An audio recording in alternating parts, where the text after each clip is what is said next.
Quatro vozes no ar, Beto acelera devagar. Então traz o fervor e Gabi vem pra arrasar. Rafa também tá na roda, com o seu jeito de guiar.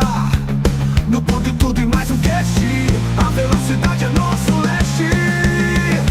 Pode tudo e mais um cast, acelera sem parar. Kart na veia, velocidade, vamos juntos comentar. O Beto é o lento, mas a risada é de arrasar. No nosso podcast, a diversão vai reinar. Campeonatos de kart, as equipes são demais. Seja bem-vindos, família do Pode Tudo e mais um cast. Estamos aqui mais uma semana com esse podcast do Rental Kart, do automobilismo no geral. Boa noite, Rafa. Tudo beleza? Você tá com o áudio aí bem? Tô mais ou menos, cara. Ah, bacana, seja bem-vindo. Hoje temos um piloto aqui, cara, de Santa Catarina. Pô, no estúdio aqui a gente tem piloto de outros estados. Aqui tivemos poucas vezes, né, Rafa?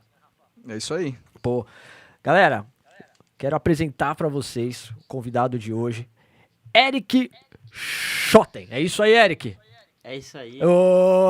Treinei meia hora pra falar o sobrenome. Seja bem-vindo ao Pode Tudo e mais um cast, cara. Obrigado por ter aceito o nosso convite, estar aqui com a gente aí, Eric. Eric, me fala uma coisa aqui, ó. Já vi que o cara...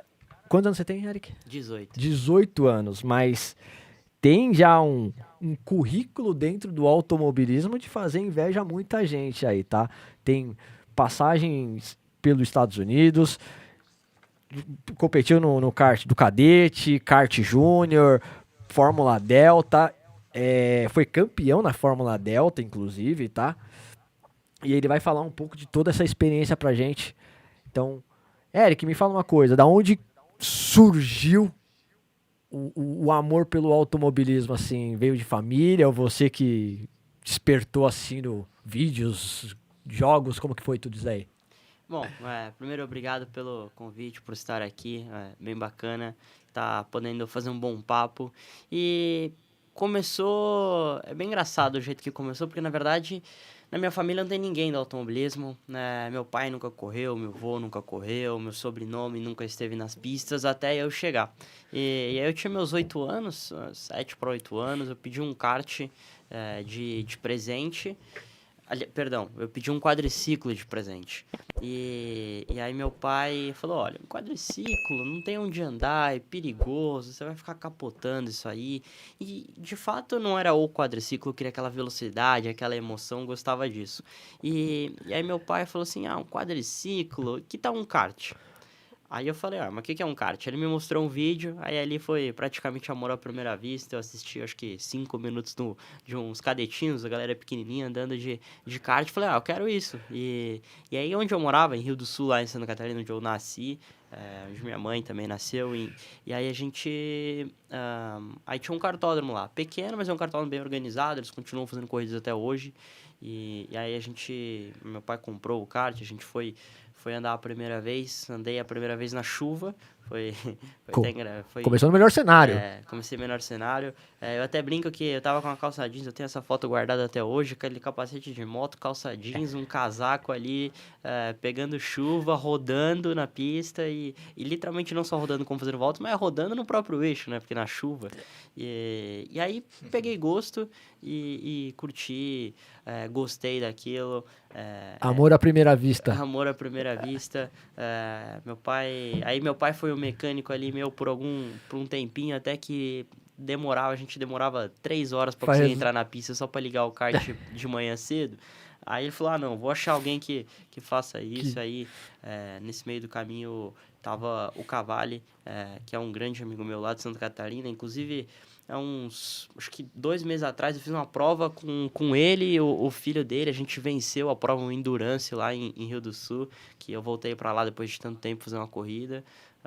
E foi bem bacana, a gente venceu essa prova. Mas E aí tomou uma proporção, a gente foi fazendo campeonatos fora, Rio do Sul eu ganhei corrida, tem um campeonatinho regional lá que é bem bacana, eu venci, dei volta no segundo. Isso você tinha 8 anos ainda, foi no começo ou já? Não, eu tinha uns 8 anos, talvez 8 para 9, não sei Lá- exatamente. Lá, ó, tudo começou com a história de um pai preocupado com a segurança do filho. Então podia ser um quadriciclo, ele podia estar no mundo de 2 rodas hoje, né, cara? E olha como o mundo vira, né? Mas lá você não. Quando você fez 18 anos, era um kart tipo um chassizinho, tipo um. Isso, era um kartzinho pequeno, um cadetinho. Um cadetinho. Motor lá 6 6,5 HP, isso. Que a gente brinca que é motor de cana-de-açúcar. De aparador de grama. Isso. E aí andei, fiz lá as provinhas, ganhei as corridas lá. São menos provas que tem ao longo do ano, né? Não é uma coisa mensal, assim, Não, lá era tipo um campeonato, tinha acho que 6 etapas no ano, talvez 4 etapas no ano, não sei exato como era bem pequeno. Mas eu ia lá final de semana como um hobby, totalmente um hobby. Sem a pressão. Não tinha nada. Eu tava lá pra me divertir, ia pra escola de segunda a sexta, sábado pegava de manhã cedo, ia eu e meu pai pro cartódromo, a gente ficava lá o dia inteiro, voltava pra casa no final do dia, domingo ia passear com a minha mãe, sei lá onde a gente ia, enfim, era essa a vida. E você ficou no kart dos 8 até que idade? Fiquei até os 15 anos, 14 para 15 anos. E aí, assim, fui fazendo outros campeonatos, fui pra Penha, que era um campeonato maior, fiz o Brasileiro de Kart aqui na Granja Viana, em 2018, aí eu já tinha 11 anos, então fiz aí meu primeiro Brasileiro de Kart, evoluí nos campeonatos. Fiz meu segundo Brasileiro de Kart em Cascavel, em 2019. E aí esse brasileiro foi bem importante porque eu conheci o Onassis. O Onassis foi meu chefe de equipe daí de 2019 até 2022, quando encerrei minha carreira de kart. E aí ele é dono da fábrica Bravara, ele tem a equipe também. E eu corri com ele, corri representando a Bravara durante 3 anos aí. E aí foi muito importante, que daí meus pais, eu ainda morava em Santa Catarina, mas eu comecei a fazer os campeonatos aqui em São Paulo, porque a gente percebeu, o Onassis conversou com a gente e falou assim, olha, vocês precisam estar em São Paulo. São Paulo tem os melhores pilotos, as melhores equipes, é o melhor campeonato, vocês precisam estar aqui, competindo aqui. Mas, Eric, me fala uma coisa. Nessa fase da sua vida, assim, dos 8 aos 15 anos que você estava muito focado no kart, tá? Quando você e seus pais perceberam, bom, isso não é uma coisa passageira, realmente o Eric gosta, ele vai levar isso a sério. Você, como você falou, era sem pretensão, era final de semana e tal. E quando virou essa chavinha, falou assim, pô, ele leva jeito, tem potencial.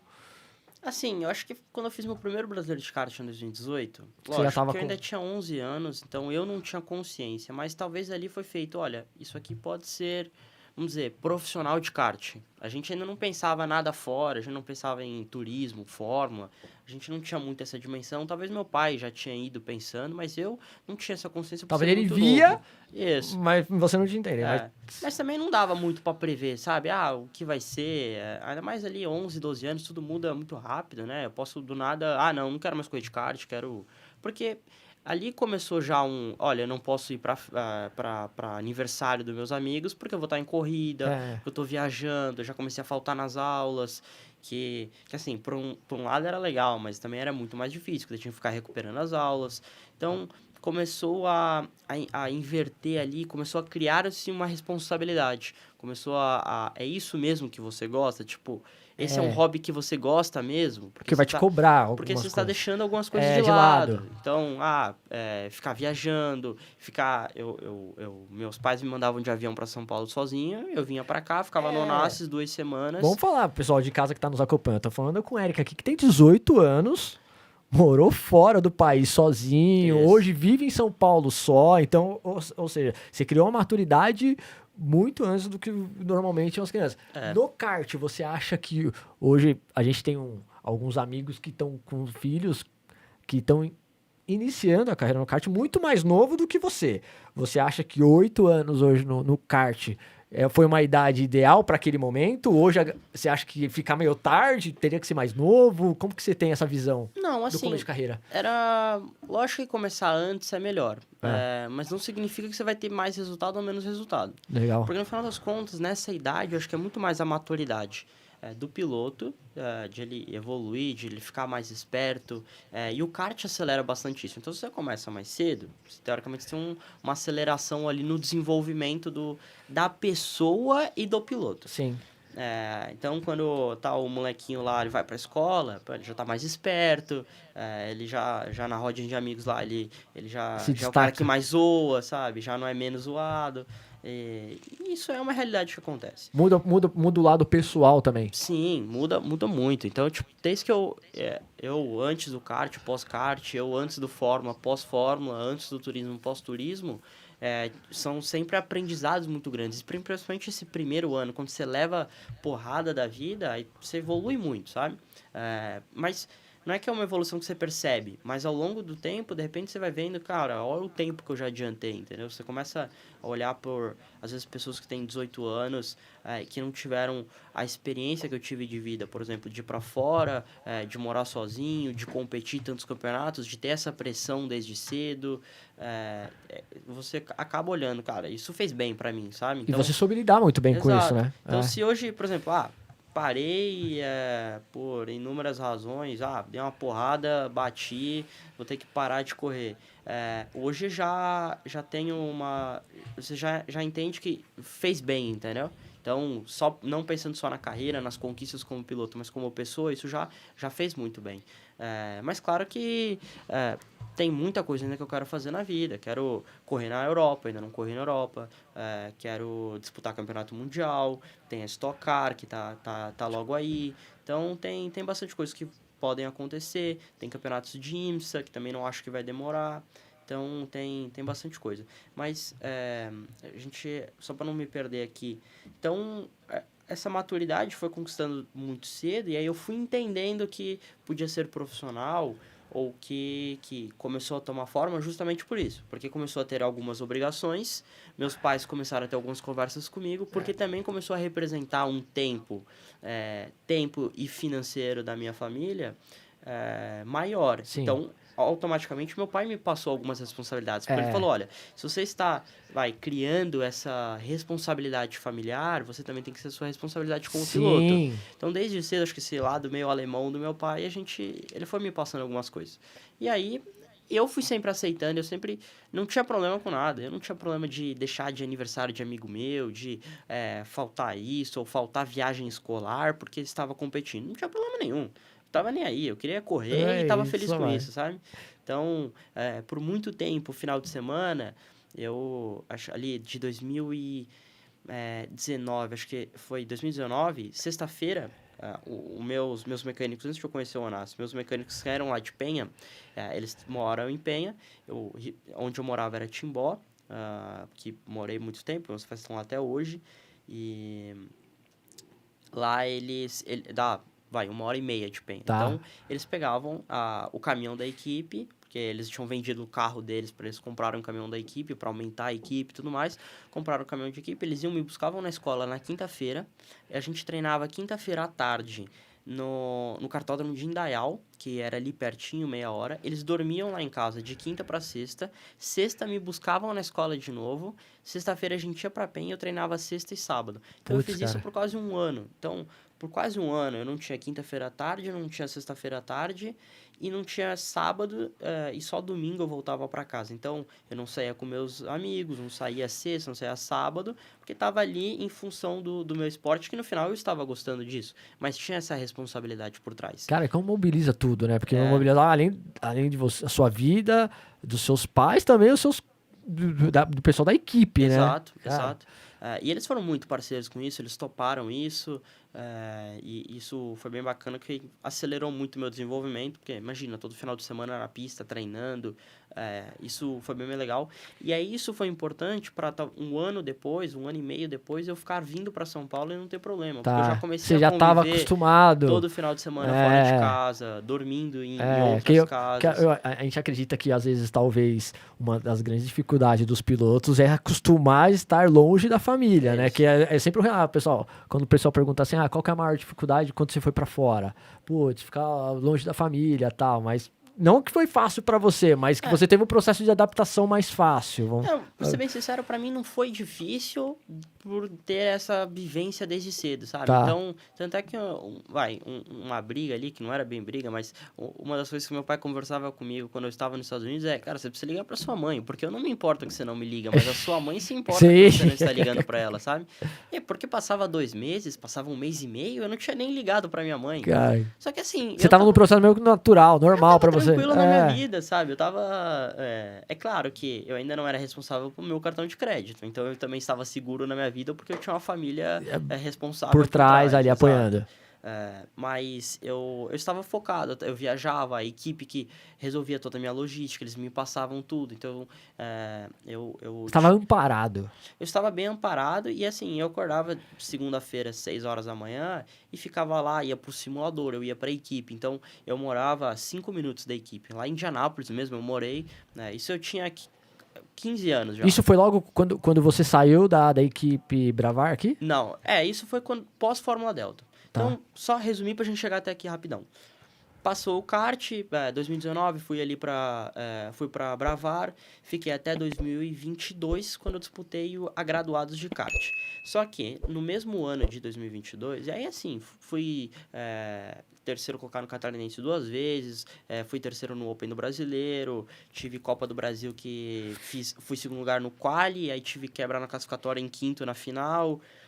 Teve algumas ocasiões que davam pra ter tido resultados bem melhores no kart, mas sempre foi muito competitivo. Sempre estava ali disputando. No primeiro escalão. Isso, sempre ali disputando, sempre tendo boas corridas. E aí em 2022... E aí, assim, chegou um convite para talvez integrar na Fórmula 4 Brasil. Isso quando eu estava em 2021, porque tinha uma movimentação de pilotos do kart para ir para a Fórmula 4 Brasil. A Fórmula 4 Brasil estava vindo para cá, estavam criando tudo isso. E aí... tinha um convite para eu participar, né, dessa Fórmula 4 Brasil, fazer treinos fora, alguma coisa assim. E aí eu e meu pai, a gente começou a entender, que a gente falou... Tanto é que quando me perguntaram assim, você quer correr na Fórmula... quer correr de F4? Eu logo pensei no kart F4. E aí eu tava correndo de Júnior. Aí eu falei assim, não... Aí eles, não, mas como assim? Não, todo mundo quer estar aqui.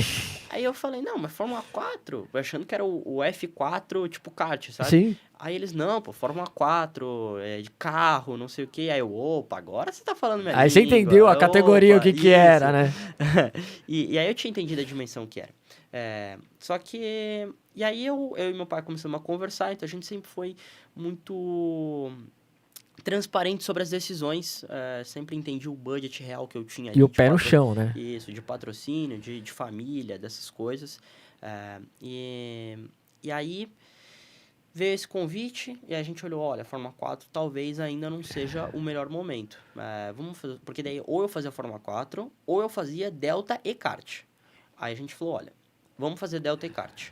Então, eu corri na Fórmula Delta, e aí eu vi uma etapa que até o Pedro Clerot estava correndo, fui lá acompanhar ele, que esse grupo de pilotos foi lá acompanhar, acabei conhecendo a Fórmula Delta, fiz uma etapa ainda em 2021 em Potenza, de Fórmula Delta, estreiei, e aí eu ainda estava correndo de Júnior de kart.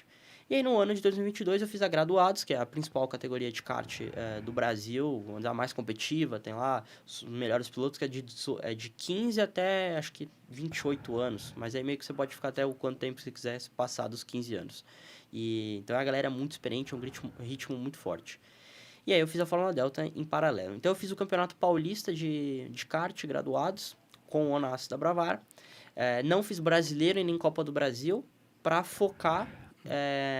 para eu fazer treinos de Fórmula nos Estados Unidos. Tá. Então, isso meio que eu e meu pai definimos. Tipo, a gente foi conversando... Vocês traçaram um caminho. Isso. E eu cheguei pra ele e falei assim, pai, eu acho que a gente devia agora segurar algumas coisas do kart, tipo brasileiro, Copa do Brasil, as últimas 3 do Paulista, pra gente segurar esse investimento e a gente fazer treinos fora.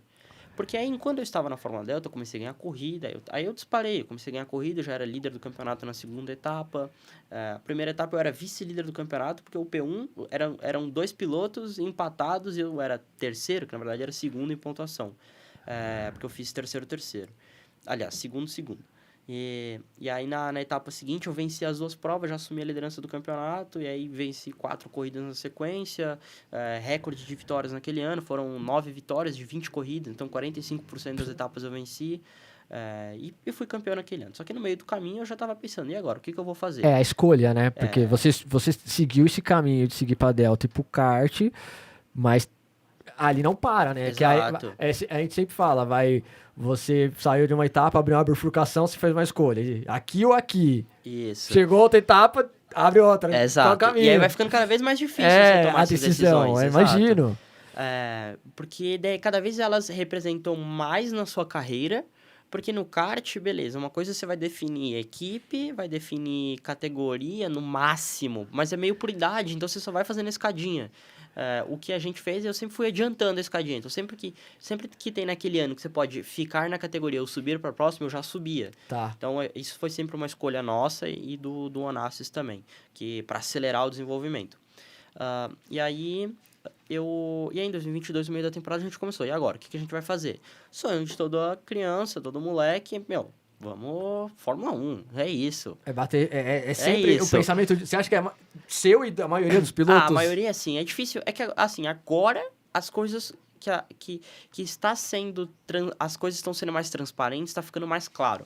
Mas antigamente, para ir na Fórmula 1 é Fórmula 4, 3, 2, 1 e tô lá. É isso, vambora. Tá. Não é bem assim que a vida toca. O rascunho é lindo. Isso. Mas não é bem assim que a vida toca.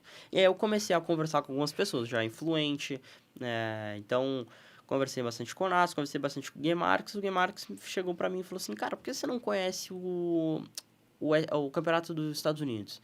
Eu falei, cara, Fórmula 4 nos Estados Unidos que eu já tinha pesquisado, uma coisa que eu sempre fiz, e até hoje eu continuo fazendo isso, cara. Eu sempre pesquiso muito tudo, entendeu? Tá, pra você saber onde você tá entrando e quando você tá chegando. Legal. E fazer planos de carreira. Então, cara, eu entrava lá no Wikipedia e eu batia Google de piloto e via a carreira do que eles tinham feito. E tentava trazer pra uma realidade possível. Convertendo pro seu cenário. Exato. Então, ficava comparando, porque existia lá o cenário Max Verstappen, que a Red Bull chegou e bancou tudo e foi até lá.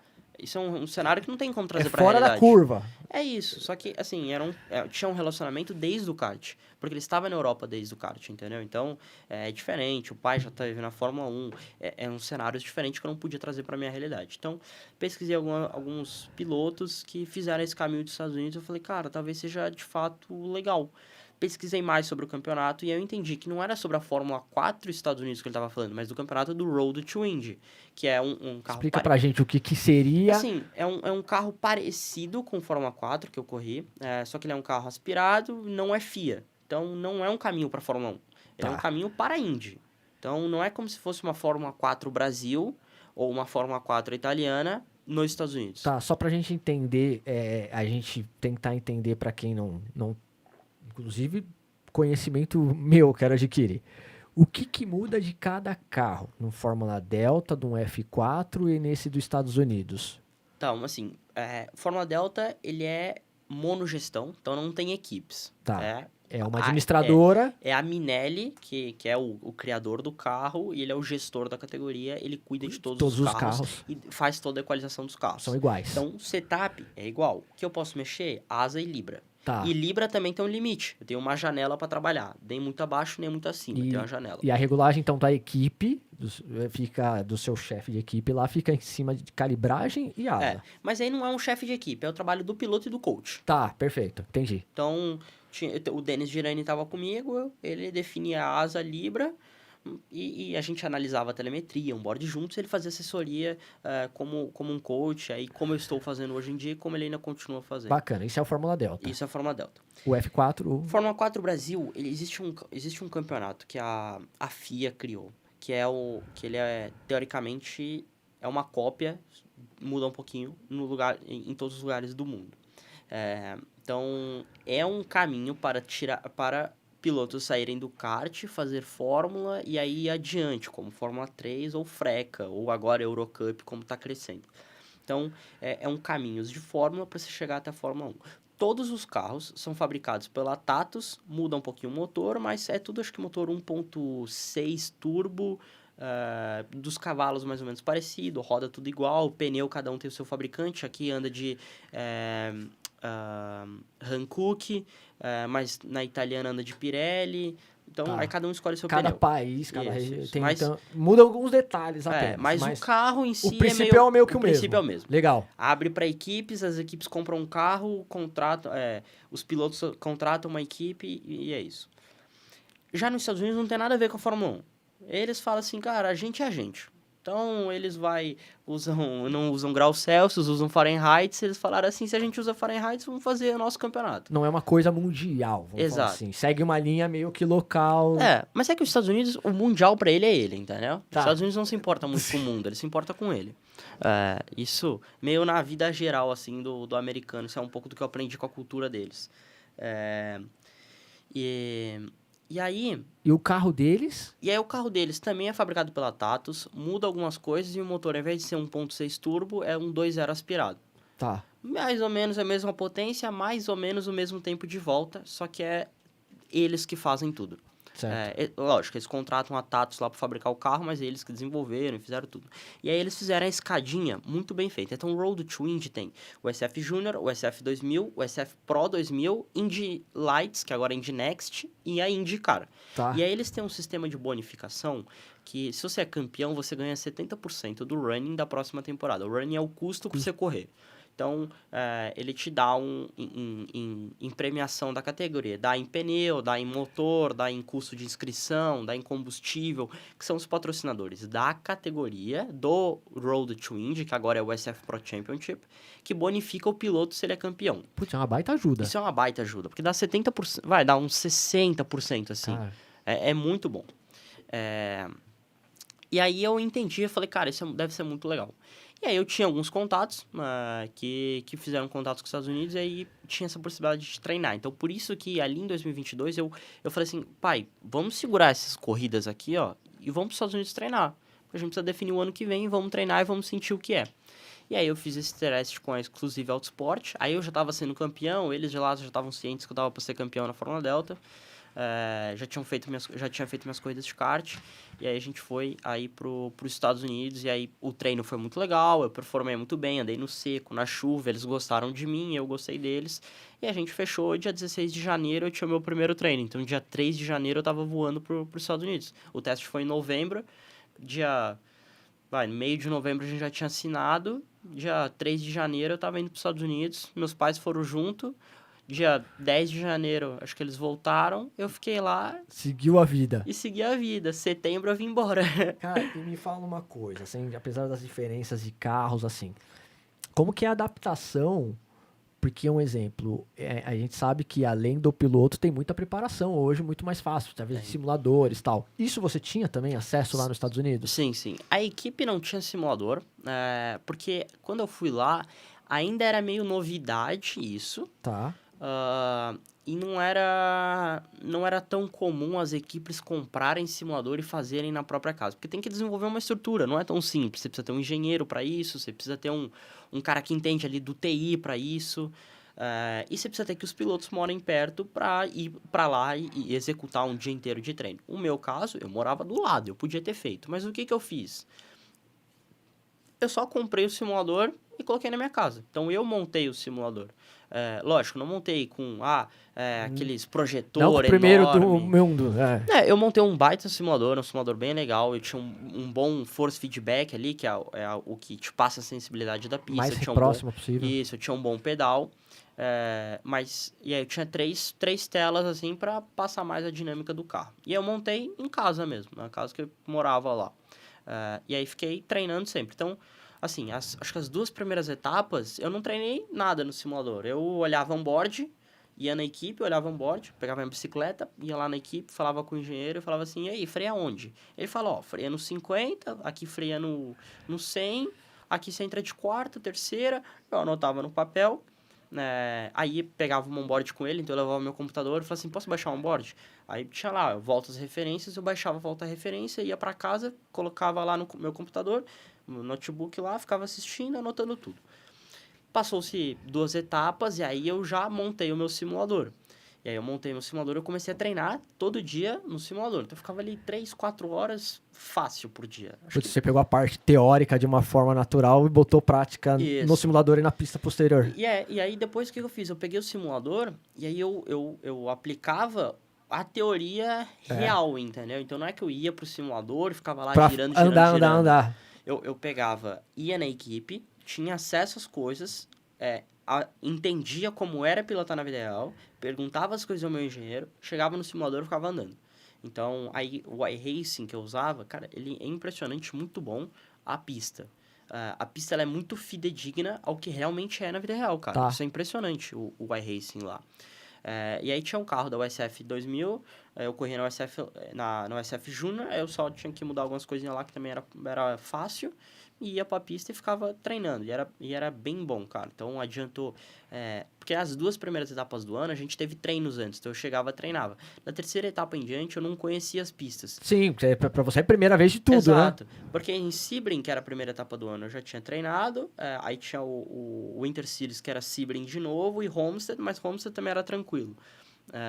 E aí as outras etapas da terceira em diante já era Virgínia, já era Mid-Ohio, aí já era Barber, essas etapas eu não conhecia, eu precisava ir treinar no simulador para conhecer.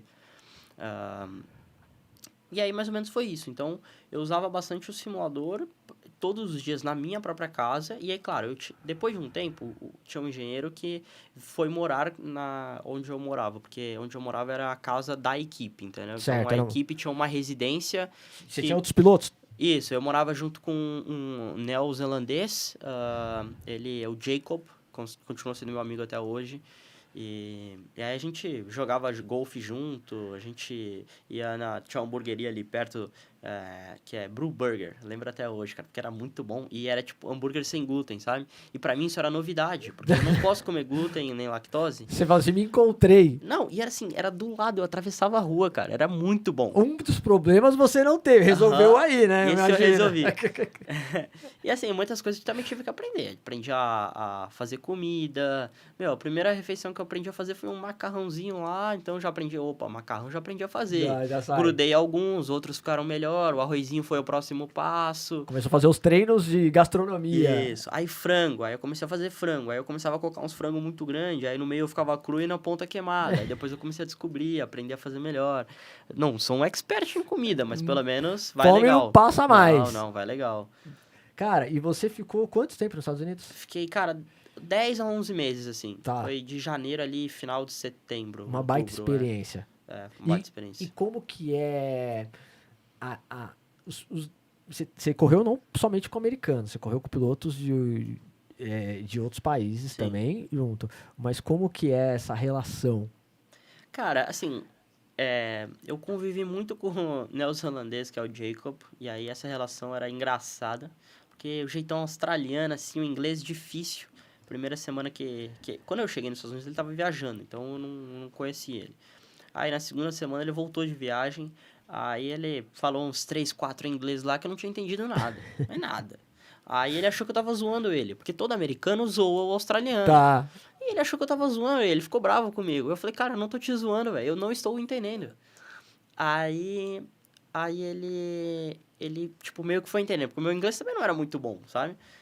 Eu sabia falar teoria e tudo mais, não passava fome, comunicava com ele, mas não entendia o jeitão dele, assim, sabe? É mais que aquele inglês meio jovem, assim, que vai nas gírias, então tive que aprender tudo. E aí convivi também, então eles me zoavam, que ao invés de falar chess, eu falei cheese uma vez. Então tipo assim, vamos lá jogar o queijo. E eu queria jogar xadrez, sabe? e eu veio que ficaram me zoando muito tempo. Até que chegou um outro brasileiro na rodinha que eu tava, e aí eu falei, não, lá jogar vai, traduzindo aqui, vamos lá jogar o queijo. Aí ele, como assim jogar queijo? Eu falei, cara, chess. Aí eu abri no Google, mostrei pra ele. Aí ele, não, pô, Isso é chess, não chess. É xadrez, cara. Aí eu entendi porque eles ficavam zoando, entendeu? Que eu não tava entendendo.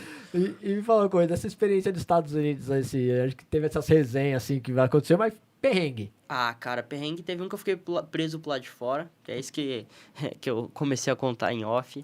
Teve uma viagem que eu voltei, cara, acho que de Barber. Aí tava o Jacob, tava em casa, porque a gente morava junto lá na mesma casa que era o apartamento da equipe.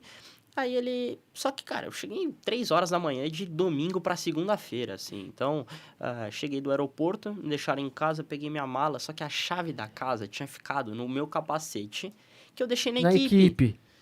Porque eu tenho a bolsa lá da Bell, que é minha patrocinadora, é um capacete, ele tem uma bolsinha lá que é específico, e do lado tem, tipo, pra você colocar o fone, pra você colocar qualquer coisa, e eu deixei a chave da casa. Cagada minha, cara, não devia ter deixado a chave da casa lá.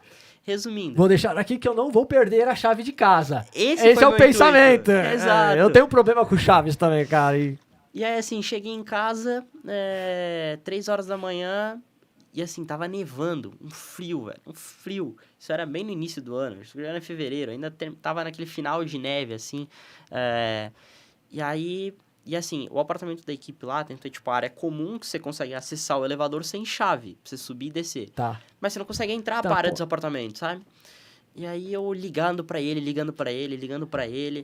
ele não atendia. Aí eu liguei pro meu chefe da equipe lá. E é assim, eu desisti. Aí teve uma hora que antes Aí eu desisti, deitei lá, peguei minha mochilinha, coloquei lá do lado de fora. E aí eu comecei a ficar sem bateria, velho. Eu falei, pô, não acredito. Agora só vai piorar, cara, a situação.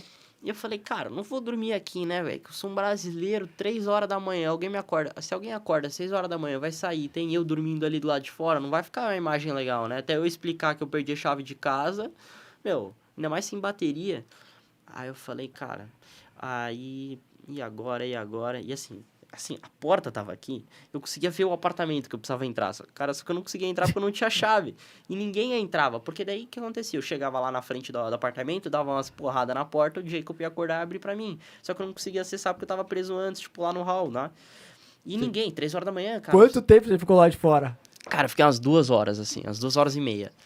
Isso Tava já... tipo um morador de rua assim, se afastando do frio. Não, mas aí que tá, eu conseguia entrar porque não era frio, sabe? Então, tipo, pelo menos a área ali do elevador não era frio. Aqui, mas pra carregar o celular. Aí eu comecei a procurar a tomada, não tinha ali. Aí eu, do lado de fora tinha uma tomada. Eu falei, cara, não acredito que eu tenho que ir na neve e procurar uma tomada. Aí, cara, tive que sair, descer pela garagem, descer, tipo, lá pro lado de fora. Que tinha uma tomada lá. Eu lembro que na saída da academia, tipo, a academia tinha acesso pro lado pra rua, assim, a academia do próprio prédio, que a gente treinava lá, tinha uma tomadinha na direita. Aí eu falei, cara, não acredito que eu vou ter que ir lá na neve. Aí fui lá, carreguei meu celular, tava, tipo, com 2% de bateria, carreguei até 15%, liguei pro meu chefe de equipe lá, que morava uns 20 minutos dali. Falei assim, cara, tô preso aqui lá de fora, a chave não tá aqui comigo, tá lá na bolsa do capacete que tá dentro do trailer, da carreta lá, sei lá onde tá a carreta. Eu falei, cara, não... E aí? Ele falou assim, você consegue... Você quer fazer o quê? Eu falei, cara, eu tô morrendo de frio. Aí ele, cara, então eu vou te buscar aí, vou te deixar num hotel. Aí ele chegou, me buscou lá de carro, aí me deixou no hotel, eu dormi, acordei. Aí eu lembro que eu coloquei o despertador pra acordar 9 horas, que era o limite ali do café da manhã. Tomei o café da manhã do hotel e fui embora pra casa. As histórias de perrengue aqui também teve no Pode Tudo. Eu vou aqui, ó. Cara, a gente vai colocar um negócio pra você, mas a gente vai voltar na sua história. Tá. Rafa. Pera aí, põe o fone aí, vamos ver se tá funcionando. Quem sabe faz ao vivo, né?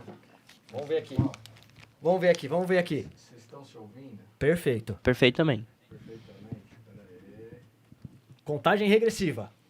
3, 2, 1. Calma. Ixi. Vamos lá? Vocês estão muito rápido, velho. Cara, eu sou piloto, cara, trabalho com velocidade.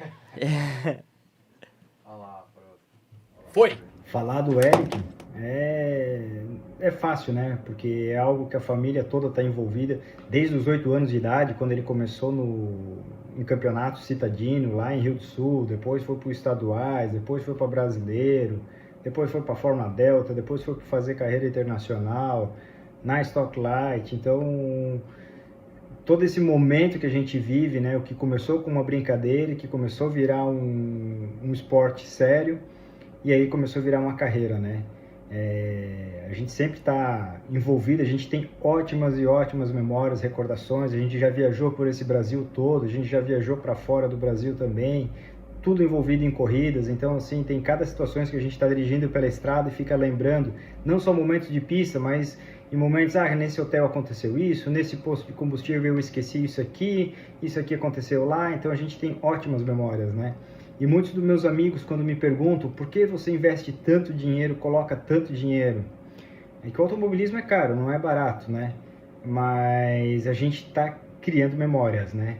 Então tem muitos pais que botam dinheiro em coisas para se satisfazer pessoalmente, né? Eu prefiro colocar esse recurso financeiro para satisfazer a minha família, para a gente ter esses momentos, né? Se pegar minha galeria do meu celular, é só foto de corrida, é só foto dos nossos momentos. Então isso é muito gostoso de ficar recordando isso. E quando a gente entra na sala, a gente vê os títulos dele. Isso é bacana demais. E o automobilismo para ele, ou qualquer outra carreira que ele for seguir, tem que ser algo de alma, de paixão, né? Ele tem que fazer isso, se sentir muito bem. Eu sempre falo para ele nas corridas, filho, se diverte, que Deus te abençoe. Ele tem que se divertir primeiramente, porque tudo que a gente faz com paixão, com amor, as coisas se tornam mais leves, os resultados são consequências. E esse ano teve um momento que marcou muito, vários, né, ao longo da carreira dele, mas teve um momento esse ano que me marcou muito, quando ele foi convidado pelo Marco de Sordi para correr de Opala, na Old Stock. E, poxa, é um piloto que está seguindo carreira para Stock Pro e de repente vai correr de Old Stock, né, um carro que é mais velho do que ele. Então foi um momento muito legal. E tem um momento que o Jackson, que é o fotógrafo que capta, faz as imagens dele, né? E ele captou um momento muito lindo do Eric antes dele, no pré-grid ali, a hora que ele está dentro do carro, o Jackson filma ele e de repente ele acelera e o Opala dá aquele balanço muito, o carro balança muito por causa do 6 cilindros, e a hora que o carro dá aquela balançadinha, aquele barulho, ele olha para a câmera assim e dá para ver ele sorrindo, dá para ver a alma dele, aquele brilho no olho dele dentro daquele carro. Então, como pai, é só isso que eu desejo para ele, que ele corra com um brilho nos olhos. É isso aí. Te amo, filho. Deus te abençoe. Pô, que isso, cara. Não acredito. A gente faz Quase meio... chorei, velho. Mas esse, a gente tem um momento do lencinho. É que se a gente fala ia pegar, mas, cara... Pode chorar, cara. Fica à Não, vontade. A não, gente não sabe vou chorar, disso, não. cara. Não vou chorar, mas que cheguei perto foi, cara. Foi bem pertinho de chorar.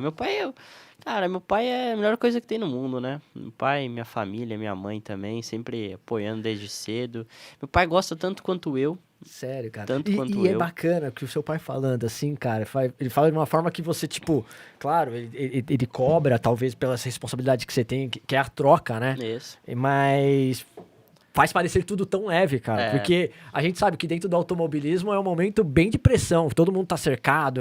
A gente sabe que os bastidores, assim, às vezes é muita cobrança, tudo mais. Mas seu pai é uma base muito boa que você tem, não é isso, Eric? Cara, meu pai, assim, pressão familiar eu não tenho nenhuma. Não tenho pressão de nada, na verdade, cara. Eu gosto muito do que eu faço. E é claro que eu já tive anos mais fáceis. Já tive momentos da minha carreira mais fáceis. Talvez nos Estados Unidos foi um momento mais fácil, porque era mais tranquilo, sabe? Talvez a Fórmula Delta também, porque eu tava ganhando tudo. Então, foi mais leve, porque de fato eu só chegava lá, sabia que tinha potencial para ganhar a corrida. E aí quando as coisas começam a ficar um pouco mais difícil, de certa forma se fecha um pouco mais, se sorri um pouco menos, mas é o processo ali de evolução, né? E cara, pressão familiar eu não tive nenhuma, porque meu pai sempre falou, faça o que você gosta, se você tá feliz com isso, eu tô feliz com isso. Igual ele falou, se divirta. E ele gosta demais de estar nas corridas também, então isso é bacana, eu fico feliz por ele estar feliz. E assim, muito ao contrário de muitos pais que cobram um monte de coisa. Meu pai, um dia, eu lembro de uma reunião lá nos Estados Unidos, né, a gente tava pra trocar o motor, alguma coisa assim. E aí, porque eu falei, cara, o motor não andava, a equipe, não sei o que. Eu falei, cara, não, temos que trocar de motor, e aí a equipe falou assim, e o que você acha? Falou Erof, né? Aí eu falei, eu não acho nada. Você é o engenheiro, você é o chefe de equipe e ele é o piloto. O que eu vou responder? Quem sou eu? Aí meu pai disse, seu chefe, pô, cara, que cara bacana, sabe? Então, Isso sempre foi legal. Meu pai sempre vamos dizer assim, se colocou na função dele, que tem que ser a função dele, sabe? Sim, sim. De pai, assim. E deixa eu te perguntar, a gente falou muito do seu pai, e sua mãe com as suas corridas? Cara, Sofre? minha mãe fica muito nervosa. É, cara. Muito nervosa. Sério mesmo? Mas ela acompanha, vai na pista? Ela sempre vai quando possível também, Tá. que é difícil também, tem agenda, ela trabalha com a MP também, então tem os eventos da MP, tem um monte de coisa, não é tão simples assim, ainda mais porque eles moram em Santa Catarina, então essa logística, por exemplo, pra ir pra Brasília agora, que foi semana passada, e esse ano ela tinha acompanhado todas, acho que ano passado ela acompanhou todas. Esse ano tava acompanhando todos, mas ela teve que fazer uma cirurgia no joelho, que ela joga handebol. E aí ela tava em recuperação também, não pôde ir nas últimas 2 etapas. Então, mas ela fica nervosa, mas ela gosta, acompanha e também é bem legal. Tá. Agora conta pra gente essa experiência aí de dirigir um Woodstock aí, que como seu pai mesmo disse, talvez é um carro mais velho que talvez... Não, de fato, mais é velho que eu. nós, mais velho que eu também. Mano. Se bobear, não, só não é mais velho que o Rafa. Opa, Só não é mais não velho sou tão que o... velho assim, não. Não, tudo bem, ele só não é mais velho que o Rafa. Mas conta pra gente como foi essa experiência aí, Eric. Não, assim, foi muito legal. Esse é o Marco, ó. Tá. Ele corre na Mercedes GT4 também, na MG. Corre de Opala. Essa etapa ele não ia poder correr porque a GT4 já tá bem corrido. E aí ele falou assim, olha, o Poçante tá lá, se quiser dar umas voltas aí. Aí a gente se combinou lá, eu fui. E aí a equipe também, a Autotech, pessoal bem gente boa, e fizeram um bom trabalho. É difícil andar no Opala, cara, porque é um carro que tem suas manhas. Sim. A galera que tá lá correndo, por exemplo, o Thiago, que ganhou a corrida ali, cara, ele tá há muito tempo andando nesse carro, acho que tá, tipo, sei lá, 15 anos andando nesse carro, então ele tem todas as manhas Pra do ele carro, virou um sabe? kart. Exato, pra ele é a casa dele. E não era a minha casa, né, cara? Então, eu andei sempre com pneu grande, que é pneu slick grande, fui andar de pneu fino, radial, num carro de 350 cavalos aspirado, 6 caneco, e assim, aspirado e sem injeção eletrônica. Sim. Carburado. Então, eu tinha que ficar limpando o carburador, e aí foi a corrida mais divertida, assim, foi na chuva, cara. E aí choveu pra corrida 2, aí foi muito divertido. Porque, cara, eu larguei acho que de 10º, uma coisa assim, terminei em 3º a prova, e aí eu vim passando todo mundo, era muito liso, e aí dava pra ter, acho que até disputado a liderança da prova, mas aí entrou um safety car porque caiu um mundo, assim, começou a chover no meio, foi piorando a chuva, e no final, nas últimas 3, 4 voltas, caiu um mundo de chuva, e aí não tinha como... E aí não tinha como continuar a prova porque era muita chuva. Estacionava na reta, em Cascavel, a 0, e aí tem uma reta, assim, tem umas linhas brancas ali. Aquilo ali escorregava, cara, de 4ª marcha no Opala, na reta. Então tava estacionando na reta, velho. É um negócio muito fora do que você já tinha vivido, né? Muito fora do que... Coisas que o simulador não vai te proporcionar. Não, o simulador não vai proporcionar isso. Ô, Eric, antes da gente passar pro próximo assunto aí, até a gente chegar na Stock, a gente tem uma pergunta aqui de um convidado mais do que especial que tá sempre com a gente aqui, Rafinha, pilotinho do Pode Tudo e Mais um Cast. Rafinha, ele tá começando no universo do kart, tá na cadete, foi vice-campeão da Copa Husqvarna lá em Itu, e tá aí se destacando aí. Vamos ver com a pergunta do Rafinha. Seja bem-vindo, Rafinha, um abraço. Alessandro Hernandes, meu parceiraço, um abraço pra você. Fala pessoal do Pode Tudo e Mais um Cast, tudo bem? Eu gostaria de fazer 2 perguntas para o Eric. A primeira é, ao longo dessa trajetória, o que ele achou mais difícil para chegar onde ele chegou? E a segunda é, ao longo da carreira dele, qual foi a categoria mais desafiadora e competitiva da sua jornada? Valeu! Rafinha, grande Rafinha. Um abraço, Rafinha. Cara, parte mais... Posso tirar o fone? Pode, verdade. A parte... Vamos dizer, a parte mais difícil, né? É até meio chato dizer isso, mas é verdade. Cara, é dinheiro. Essa parte mais difícil. Eu acho que quase 100% do pessoal que já esteve aqui com a gente crava nisso. Porque, assim, claro que existem muitas dificuldades, mas você consegue passar por todas elas, sabe? Agora, dinheiro, cara, é uma coisa difícil, porque você tem que arranjar patrocínio, você tem que, né, fazer carreira, você tem que tomar decisões que custam caro, não tempo, mas dinheiro, recursos, assim. Isso é complicado porque você tem que fazer uma carreira, é um business tudo. No final dos contos, é claro que a gente ama fazer isso, mas é um business. Competir é um business para a equipe, é um business para o piloto, é um business para o patrocinador. E é difícil você principalmente transformar em business para o piloto. Acho que essa é a parte mais difícil. De fazer o patrocinador. Porque você pensa, eu posso hoje correr categorias. Quero correr hoje no Stock Car. Cara, eu posso, tenho nível para isso. Tá. Mas tem que arranjar dinheiro para isso. Então, isso é difícil. Ainda mais, cara, a realidade do Brasil, a economia, essas coisas, a diferença de dólar real, euro real também, deixa as coisas mais difíceis pro brasileiro, sabe?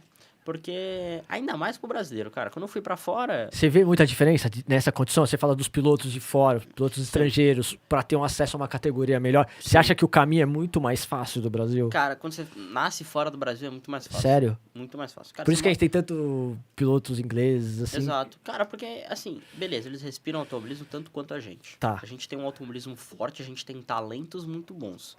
Só que a gente não tem um incentivo ao talento. A gente é o maior destruidor de talentos que existe. A oportunidade não é na mesma proporção. Não é na mesma proporção que um inglês, que um americano, que alguém que tá lá na Europa desde cedo, sabe? Porque a gente, cara, tem que sair de casa, tem que ir pra lá, tem que se mudar pra lá, tem que se conviver com lá, você tem que aprender outro idioma. Então, assim, já por si só é difícil. Aí você vem para uma realidade que para uma empresa patrocinar um piloto do próprio país, um campeonato europeu, custa 5 vezes menos do que é para uma empresa no Brasil fazer isso, cara. É um salto muito grande, sabe? Então, com o recurso que uma empresa tem aqui no Brasil... para fazer uma Stock Car, cara, é o mesmo recurso que uma empresa tem para fazer um EC da vida, cara. Só transformando, lógico, devido às proporções, transformando real para euro, é a mesma coisa, Calma entendeu? aí, só me fala essa parte da diferença, dos valores que você falou comparado. Uma empresa patrocinar um piloto no Brasil fazer Stock Car, essa mesma empresa europeia faria um EC, que é um campeonato mundial. Caracas! Transformando real para euro, entendeu? Sim. Tipo, na escala de dinheiro, Dá quase um por um. Exato. Então, cara, isso é... Nossa, é um abismo de diferença. Exato. Esse é o grande problema de tudo. E que, cara, no momento, há de melhorar, é uma questão de se encaixando. Acho que a gente está numa evolução grande no automobilismo brasileiro. É que é difícil, de fato o nosso mercado é difícil, mas a gente está numa evolução grande de profissionalismo geral. Stock Car veio se profissionalizando muito. A Stock Car sempre foi uma categoria muito referência, mas em questão do salário, em questão de equipes, em questão de tudo isso, cara, ela nunca esteve tão bem quanto teve nos últimos 5 anos. É claro que sempre tem turbulências, sempre tem momentos que, principalmente de gestão, de mudar, de mudar conceito de carro, de categoria, de campeonato, isso tudo é difícil, passa por uma turbulação, mas, cara, a Stock Car veio se profissionalizando e nunca teve tantas empresas como tem hoje. Isso é um fato. Outras categorias agora estão também passando por essa profissionalização, e tem inúmeros casos aqui do Brasil. Então, a gente está num processo legal, mas continua sempre sendo difícil. Essa acho que é a parte mais difícil. O ano passado, o começo da temporada, a gente viu os valores sobre cada equipe da Stock Car, o salário de pilotos, quanto que custa por ano uma equipe. Eu fiquei abismado, eu não fazia ideia que custava tudo isso. O Henry Couto, quando esteve aqui, ele falou uma coisa ele falou assim, o automobilismo é uma coisa fascinante, né, meu? É o único lugar que o piloto, se for bilionário, ele vai sair milionário. Sim e não, né, cara? Eu concordo e discordo.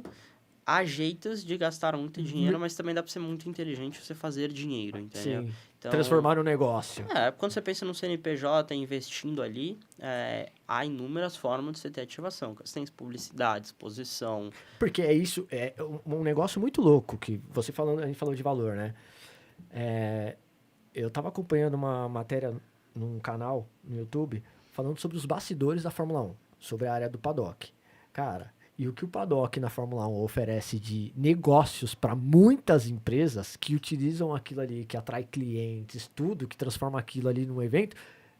Aí ele tava falando com o CEO de uma grande empresa lá, ele falou, cara, mal conseguia assistir a corrida, não conseguia isso aí. acompanhar. Ele falou assim, só tava focado aqui nos negócios. Aí deu certo, falei, deu muito certo, já estamos projetando pro ano que vem, já estamos. Eu falei, cara, e é exatamente isso que você falou, né? A conversão que tem, né? E cada vez mais. É que continua sendo difícil você conseguir o valor inicial, porque não é tão fácil convencer as empresas. Cara, tá todo mundo muito apertado, de margem, é difícil, é muito imposto sobre tudo, então acaba destruindo muito a margem de todo mundo. Então é difícil você conseguir um valor alto para você conseguir o seu patrocínio, mas o recurso, o brasileiro, ele fez bem isso. Então você pensa hoje numa Stock Car, tem outras categorias que também estão chegando forte nessa parte do business, do negócio, do ecossistema geral. Então, cara, hoje você pensa... então, tem patrocinadores que estão saindo de time de futebol, por exemplo, com o mesmo recurso, chegando no automobilismo e ganhando 4 vezes mais exposição, de retorno. Porque existem alguns retornos. Existe um retorno bruto, existe o retorno sobre valor de mídia, existe o retorno sobre percepção de valor de empresa. Então, tem, vamos dizer assim, tentando simplificar tudo isso. Tem um valor que quando você vende o patrocínio, que é a percepção de marca, de quantas pessoas percebem a marca e valorizam a marca, então antes e pós-automobilismo, porque ela ganha como credibilidade, ela ganha como exposição, então ela tem esse valor de marca agregado. Só que isso não necessariamente vende diretamente. Então, isso é uma venda mais indireta, que quando ele pensar em comprar, ele vai lembrar, ou quando ele ver, ele vai lembrar, entendeu? E existe a venda direta ali que, por exemplo, a Stock Car faz isso muito bem. Você tem uma empresa, você leva seus distribuidores, você leva seus parceiros. Então, você tá lá no camarote ativando com ele.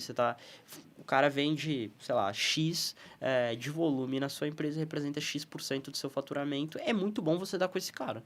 É muito bom você estar ativando ele estar feliz de estar representando a marca, que isso é importante, entendeu? Porque outra marca pode chegar, fazer um convite para ele e ele troca de marca.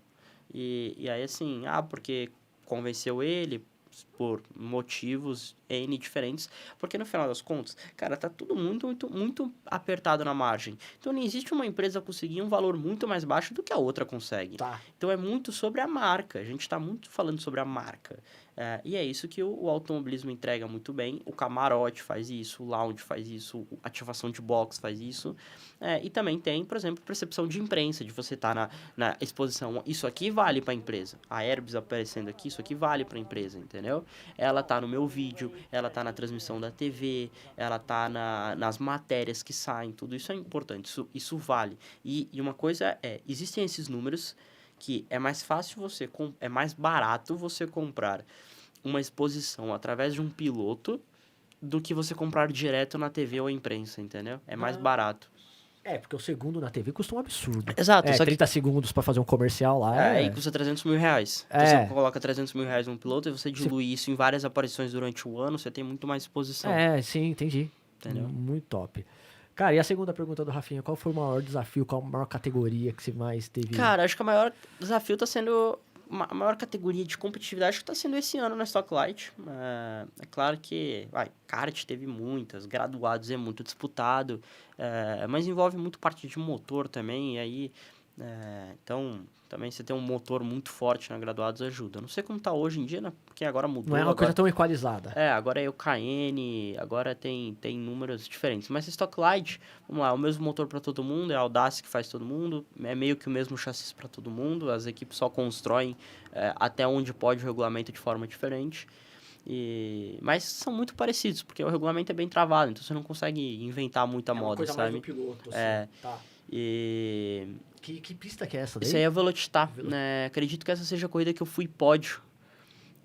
Tô aqui, cara. E aí eu ainda termino... Escalou?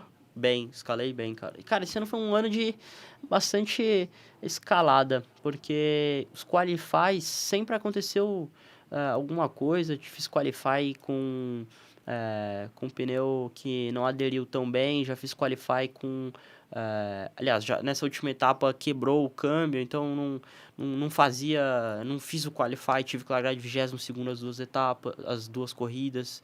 Então, esse ano foi ano de bastante escalada. E assim, as corridas, agora tá todo mundo muito perto, porque tem 20 e 24 pilotos, então tá todo mundo muito perto, e acaba que quando você, por exemplo, na última corrida, quando eu terminei em 10º, eu tinha tempo de volta para terminar em 3º. Só que acontece, tá todo mundo muito perto, então você chega, vai passando, você vem sujando o pneu, você vem gastando mais o pneu, você vem passando a temperatura do pneu, porque o carro do Stock Light esquenta muito. E aí Aí eu cheguei em 10º ali e fiquei meio parado nisso, porque não tinha mais como ir pra frente. Porque eu tava chegando na galera, só que como eu vim sujando o pneu, eu não acho que eu cheguei no meio da corrida, eu já não tinha mais temperatura de pneu, já tinha passado tudo, o freio já começou a baixar, porque eu larguei de 22º, tive que passar 12 pilotos, então sempre pegando sujeira, sempre freando muito dentro, e aí você chega e você fica limitado a isso, você fica limitado no ritmo, sabe? Tá. Se não der um safety car pra você conseguir esfriar e limpar o pneu, esquece, você tá parado naquele ritmo. Tá. E aí é o que aconteceu, por exemplo, na última corrida. Em tempo de volta, podia ser até 3º. Aí, ainda pra piorar, eu peguei a sujeira de um piloto que veio, porque lá a pista tinha umas pedras, umas coisas assim que a galera ia na brita e trazia de volta. E aí, cara, passei reto, peguei uma grama lá e quebrei o meu assoalho, aí acabou com tudo. Mas terminei em 10º, a outra corrida terminei em 6º, performei ainda muito bem, mas sem assoalho dianteiro o carro é bem difícil de guiar. Tá. Ô, Eric, uma curiosidade aqui, tá? As diferenças, não vou nem falar da estoque dos carros atuais, mas vamos classificar com o da temporada passada. Quais que são as principais mudanças, assim, o que muda? Você diz da Light? Cara, na verdade não só mudou o motor. Os carros são os mesmos? Ou não? Os carros são 100% os mesmos. Tá. A bolha é igual, tudo é igual, só mudou... Mas esses carros são os mesmos carros que na temporada passada tava na Pro? Vamos falar assim? Não, esses carros aqui nunca não tem nada a ver com o Pro. Tá, eles sempre foram da Light. Sempre foram Light. Perfeito. E o que muda mecanicamente? Em relação a Pro, em relação ao ano passado para esse ano? Porque a gente comparar com esse ano é muita diferença. Mas vamos comparar somente com o do ano passado, assim. Tá, então o carro da Light versus o carro da Pro do ano passado Certo. tem diferenças de chassis. Esse chassis da Light, por incrível que pareça, ele é mais novo do que o da Pro. Tá. O chassis da Pro e esse chassis da Light é melhor do que o antigo da Pro. Ele tem mais grip mecânico, que é bom esse chassis. O chassis da Pro antigo, ele passou-se por algumas modificações para inserir a carroceria. Então, o carro passou a ter partes de carroceria do monobloco, não somente a fibra. Então, a coluna ali onde estava o piloto, isso era lata de carro mesmo. Tá. Como se fosse do Corolla lá e do Cruze normal. O Light, ele é um chassis, a bolha e o motor. Tá. Então, ele é um carro de corrida com a bolha que eles podem modificar a qualquer momento. Eles podem colocar um SUV... Pode uma trocar bolha o chassi e eles trocar podem- a bolha do carro. Isso, só. e podem fazer um SUV nesse carro aqui sem problema nenhum. Perfeito. Chassi tubular? Isso aí? Isso, exato. Acho que dá pra fazer até uma caminhonete, dependendo se é a traseira ali. Dá pra fazer qualquer fabricante hoje. Então, chega qualquer montador ali querendo mudar o layout do carro. Se a própria Chevrolet, que patrocina a categoria, quiser mudar, sair do Cruze e virar outro carro, ela consegue. Tá. A Stock Car, aí como tava nos sedãs antes de virar SUV, aí eles tinham essa parte de lata que as montadoras pediram. Então, tinha o Corolla e o Cruze lá, tinha essa parte de lata do meio de carro. Motor. Hoje, o motor atual desse grid é o motor do ano passado da Pro Series. Então, Tá. o V8 canadense, lá acho que é canadense, da Pro Series, ele é o motor que está aqui hoje na Light. Tá. É um motor V8 muito bom, já é bloco de alumínio. A gente passou no ano passado da Light para esse ano da Light, a gente passou por uma evolução de motor. A gente usava um V8, a gente usava um V8 com menos potência, a gente aumentou a potência para esse ano. O push melhorou, teve algumas modificações. Você lembra que melhorou. a potência que tinha? Acho que ano passado era casa de 300, esse ano tá em 350, 360 cavalos, eu Tá. acho. De push, acho que vai dar 400 cavalos. Bem top. Bem desafiante. O push é quando tá Acende a luzinha ali que aciona. Isso. Você tem quantos por... Varia um pouco de corrida para corrida, de pista para pista. No geral, assim, da última etapa, por exemplo, foram 18 pushes que a gente tinha. Para as 3 corridas, a gente pode usar como quiser. Só tem um bloqueio, não pode usar em largada e relargada. Então, tipo, tem que completar uma volta para você poder usar. E aí tem um bloqueio de 2 minutos. Então, você usa ele, Só depois de 2 minutos. só depois de 2 minutos você vai poder reusar, entendeu? Na média é um por volta, vamos falar assim. Né, vai dar um a cada, né, uma volta sim, volta não, volta Tá. sim, volta não, mais ou menos. Que daí o que a gente faz? A gente chama de casar e descasar o push. Porque você tá defendendo, você quer casar o push com ele, Tá. com o piloto atrás. Porque você quer que os dois não puxem pra ele não te passar e você repassar. Ele te passar e você repassar. Então, os dois ficam dando push pra caminharem juntos. Quando você está querendo passar o piloto à frente, você quer descasar o push. Então, você quer que ele dê push e abre, e você chega no miolo, e aí você dá o push de novo e passa na reta. Seria esse o ideal, entendeu? Então, tem essa estratégia, vai do engenheiro e do piloto, porque às vezes vai o feeling do piloto. Teve uma etapa em Cascavel, por exemplo, que chegou lá no quadrado, isso era a última volta, a gente estava disputando a quarta, quinta posição, e aí eu vi que o piloto de trás deu push, o piloto da frente não deu push, e eu apertei o push. Só que assim, eu apertei depois deles, porque foi uma reação minha em relação ao que estava acontecendo. Já era a penúltima volta. Eu falei assim, olha, vou dar push aqui, porque eu ia guardar para a última volta. Falei assim, todo mundo deu push agora. Todo mundo vai me ultrapassar. Se eu dar o push na última volta, eu não vou conseguir ultrapassar eles todo mundo de volta, porque eles vão ficar trancando, vai ficar aquele trenzinho. Vou dar push junto. Dei push junto, o piloto da frente não deu push, eu passei o piloto da frente, defendi o piloto de trás, que aí eu consegui defender ainda com o push, eu dei uma trancadinha nele, aí ele colocou por fora, aí entrou meu push, aí eu caminhei junto, passamos o piloto que não tava de push, ganhei a quinta posição, ou quinta ou quarta posição, não lembro ao certo agora, e aí na hora que abriu a última volta, tanto eu quanto aquele outro piloto não tinha push, e o outro que não deu push na outra volta, quando ele deu push já era tarde demais, porque ele não tinha conseguiu mais chegar, tempo. entendeu? Exato.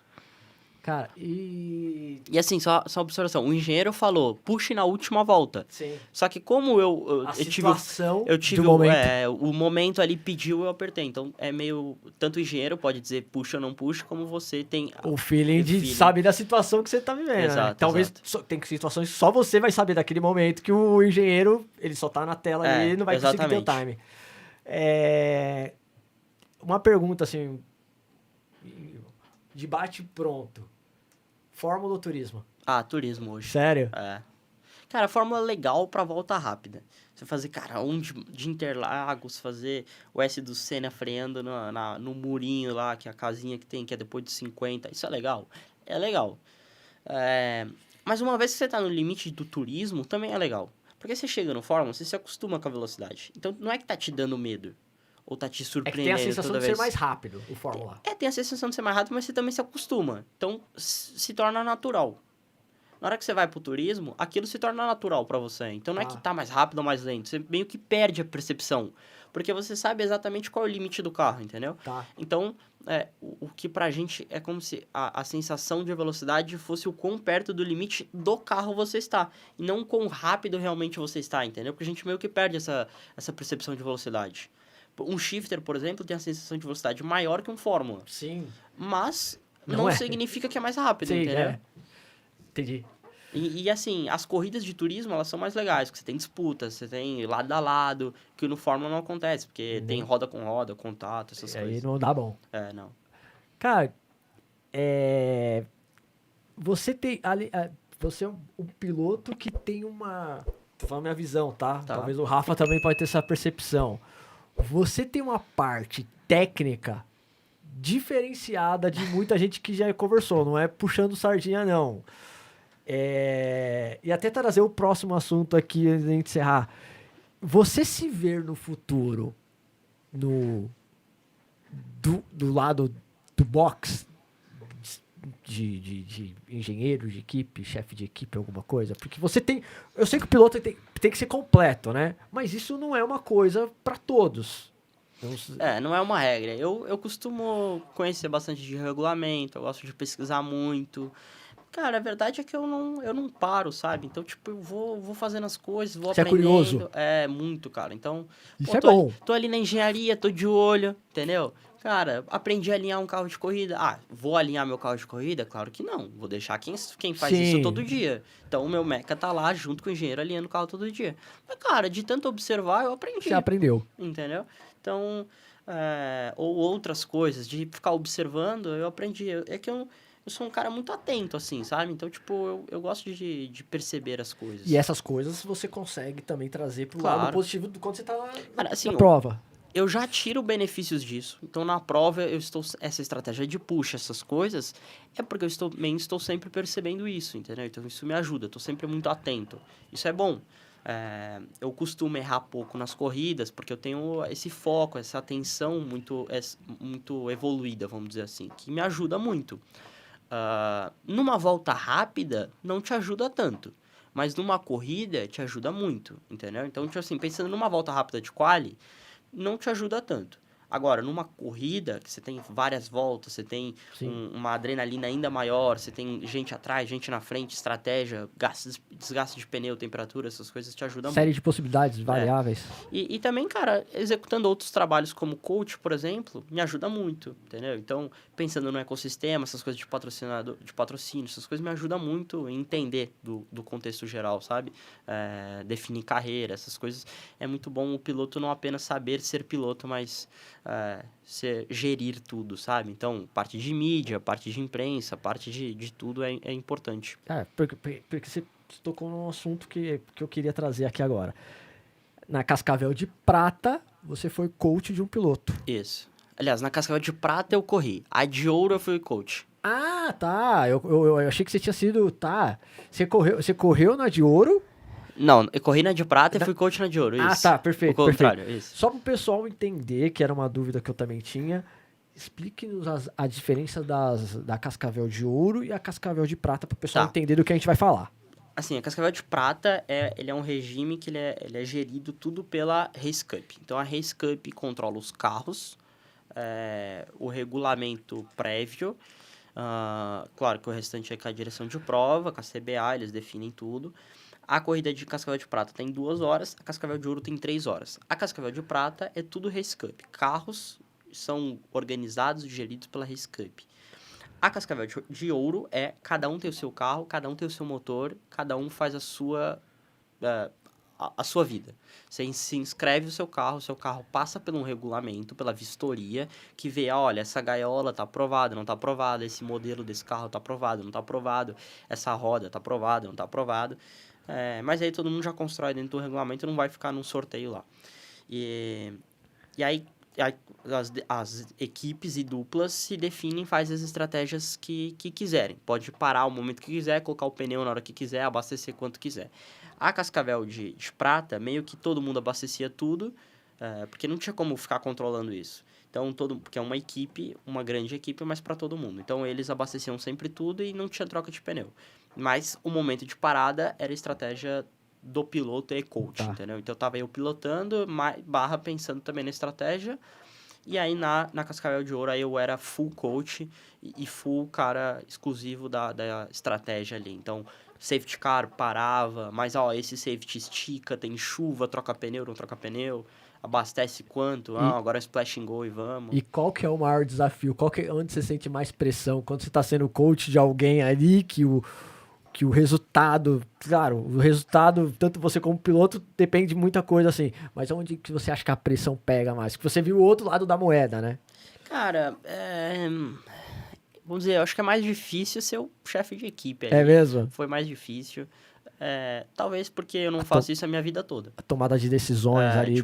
Pilotar pra mim é natural. Ser chefe de equipe ali, como foi, coach, estrategista, não era tão natural ainda. Ainda mais que, cara, eu tinha que... um desgaste mental maior, porque você tem que pensar... Eu tinha que pensar muito mais, não só na pilotagem, porque daí, novamente, aquilo ali natural pra mim, eu tenho claro que eu pensar, ter atenção, mas... Ali, cara, eu tinha que pensar na regra, estratégia, eu tinha que pensar em 20 possibilidades para executar uma, entendeu? E claro que eu tinha o organizado, então eu tinha lá meu Excel, tinha as paradas pré-determinadas, eu tinha o tempo de combustível, tinha um tempo de combustível de safety car, um tempo de combustível de chuva, porque são cálculos diferentes, eu tive que executar o cálculo de combustível. Então eu falei para a equipe, agora abastece 20 litros, 20 quilos, a gente vai sair... Quando der falta, a gente vai parar e ver quantos quilos sobra, né? A gente vai ter, além o quantos quilos de combustível / litros de combustível vai dar falta no carro, como também qual foi o consumo dessas voltas. É, que tem tudo isso, né, cara? Tem E o tudo resultado. isso. É uma coisa que é bacana que você falou, né? Diferente do que muita gente falava. Porque você falou quilos, né? Por causa do peso do carro, Isso. né? Isso que É, se também tem calcula o peso também? do carro, mas é que varia a temperatura, varia o peso do combustível, né? Então, é por densidade. O combustível no calor e no frio, ele varia a sua densidade. Então, significa que altera também o consumo. Então, 20 litros de combustível não significa que são efetivos 20 litros de potência, vamos dizer assim. Tá. 20 litros significa que são mais ou menos 20 quilos, entendeu? Então, é por quilos, porque daí a densidade altera, mas o quilo segue o mesmo. Então, a propriedade que dá a explosão continua sendo a mesma, entendeu? A molécula lá que dá a explosão, ela continua sendo a mesma.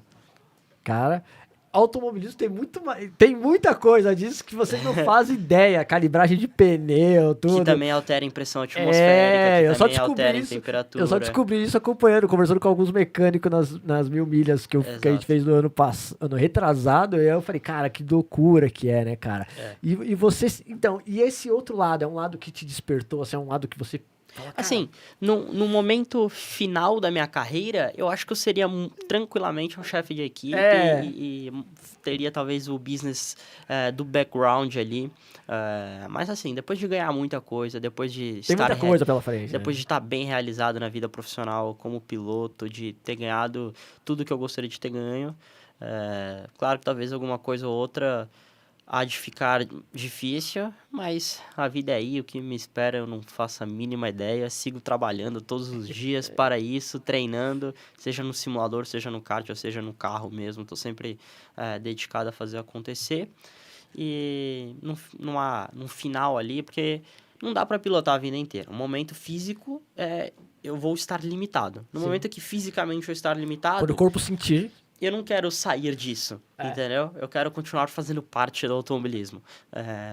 E aí, cara, fisicamente o que vai me permitir é dar segmento, ser chefe de equipe, montar uma equipe, daqui a um pouco ter uma categoria, quem sabe, entendeu? Pô, que top, cara. E você vai chegar lá, hein, cara. Vou falar lá. E, puta, que programa top, cara. E aí, Rafa, você não falou nada, cara. Show de... Cara, tô só absorvendo aqui, cara. Não, mas você chegou no Eu nível, acho Rafa. que você daqui a pouco vai falar pra... Você vai querer ter um coach com ele. Cara, pô, eu já vai vou... desligar aqui, você vai falar, então... vamos Já vou aliciar conversar. ele pro Rental Kart. Eu já convidei ele pra convidar, pra quando a gente for andar aí, fazer um convite pro Lucas conhecer o universo do Rental Kart. Pô, pô, cara, você sabe qual que é meu apelido aqui, né? Qual? Piloto lento. Aí talvez o Eric seja a solução dos meus problemas pra 2026 aí, ó, cara. Será que vai mudar pra piloto rápido? Pô, já pensou, cara? Eu vou querer que você mude meu nome ali, que você me apresenta assim. Mas, Lucas, cara, o Eric, muito obrigado, cara. Antes de terminar, Eric, como que a gente faz pra achar você, pra falar com você? Para o Instagram, isso aí, contatos. Tô nessa câmera patrocinador. aqui? Qual? Isso, O nome essa dele? daí mesmo. Essa daí que você Então, meu Instagram é e.schotten, e.schottn. Tá na tela aí, ó. Tá na tela, muito obrigado. Caraca, a produção hoje tá que tá, cara. Isso é inédito, Tá eu pensando nunca vi o quê? tanta agilidade nisso. Você já tava Olha lá, tudo. ó. Por isso você fez a pergunta, já deixou pronto. Aqui, né? ó. Então, esse é meu Instagram, eu posto tudo. Tem a agência comigo do Grum, que é a FG, ele está sempre comigo, todas as corridas. Agora não tem mais corrida esse ano, que já encerrou meu campeonato. Mas ainda tem muita atividade esse ano. Eu vou estar trabalhando esse final de semana na Copa HB20 de coach. Semana que vem tem a final da Stock Car. E eu vou estar na TN lá, não estarei... estarei na TCR, não estarei competindo, estarei acompanhando. Vai estar também no meu Instagram. Tem depois o Paulista pré-natal, e eu vou estar trabalhando em 3 categorias no Paulista também, então bastante coisa acontecendo. Ano que vem tem mais novidades, tem muita coisa aí, mas estou sempre postando meus treinos, desde bike, desde pilotec, desde academia, até um simulador que eu estou fazendo no dia. Quem sabe faço umas lives aí, não sei, estou pensando também, então estamos bastante encaminhados Eu aí. vou te dar uma missão. Já que você vai estar no Paulista lá, se você encontrar o Torrão, Tá. você falou da Race Cup, fala assim, pô, cara, você precisa ir lá no Pode Tudo e mais um cast lá, porque quando a gente já convidou ele 2 vezes, putz, as agendas não casavam. Quando a gente teve um probleminha de agenda, aí quando a gente marcou, não conseguiu. Pô, o Torrão é um cara que todo mundo, sempre que a gente fala alguma coisa do Campeonato Paulista, ele fala assim, vocês vão levar o Torrão lá, ele é meio polêmico. Aí eu falei, não, mas é isso que a gente gosta. Mas, pô, muito obrigado, cara. Eric, demais, cara. Que história bacana. A gente não tem dúvida aí que você vai, como eu te falei, você é um cara muito técnico, cara. Isso vai te proporcionar muita abertura de portas, assim, e eu tenho certeza do que isso vai acontecer. E a gente espera que no futuro você volte aqui pra gente, aqui, Com certeza. pro Pode Tudo Mais Um Cast, que você tenha curtido com a gente aí. A gente quer agradecer também a nossa parceira do Pode Tudo Mais Um Cast, a Beatriz, ou Rafa? Beatriz. Ela, isso aí, que tem sempre nos apoiado aí com conteúdo, com os convidados aí, sem dúvida. Então, e aí, Beatriz, mais uma vez, reforço o convite para você estar aqui contando a sua história dos bastidores. O que ninguém vê por trás do piloto, né? Isso aí, né, Eric? É. Você vem contar aqui como que essa... Vou reforçar no WhatsApp Pô, também. por Vou falar favor. assim, ó, tem que ir lá. Você foi cobrada no programa lá, hein? Então não Isso. pode negar convite. Pessoal, para você que nos acompanhou até aqui, muito obrigado. Mais uma vez eu vou pedir para você se inscrever no nosso canal, deixar o like e a gente volta na próxima semana. Obrigado, pessoal!